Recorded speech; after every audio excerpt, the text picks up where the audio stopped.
In this chapter, we're going to be talking about polymorphism.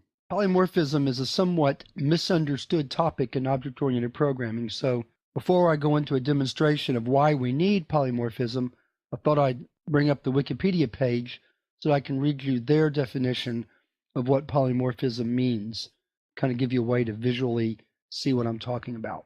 So let me scroll down to the paragraph that pertains to this chapter. Here it is right here. The primary usage of polymorphism in industry is the ability of objects belonging to different types to respond to method, field, or property calls of the same name, each one according to an appropriate type-specific behavior. The programmer does not have to know the exact type of the object in advance, and so the exact behavior is determined at runtime. Let me give you an example to show you what I'm talking about. Let's take a look at this program. All right, this is from the chapter before on inheritance. We have an employee class, which is our base class. Then we have our manager class, which is our derived class.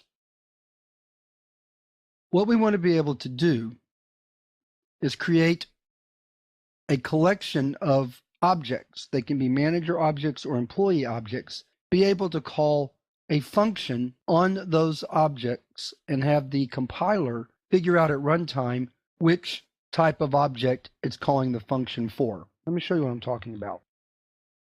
We're going to use a vector to store our object, so we need to pound include that into our program. So we'll do that first. Now let's come down to int main. And let's create a employee vector. We'll call it imps for short. Then let's create an employee object. Jones, $25. Then let's create a manager object. Smith, $1,200, and true for salaried. Now let's place both of those objects into our vector. So imps push back imp1, imps push back mgr1. So far so good. Now let's say we want to call the gross pay function for each of these via the vector. In other words, I want to be able to run a loop where for each object in the vector, I want it to call the gross pay function for that object.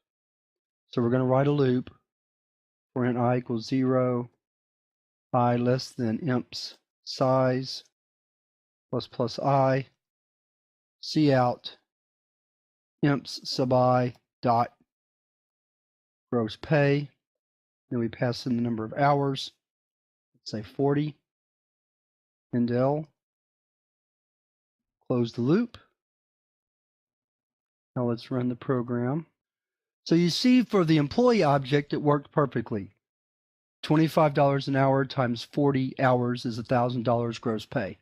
However, for the manager object, the manager was making $1,200.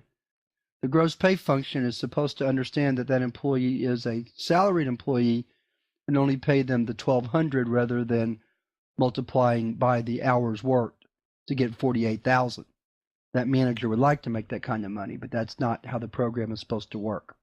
That problem occurred because the compiler did not know which type of gross pay function to call, and because the type of our vector is employee, it called the gross pay function for employees, even though Smith is a manager, not an employee.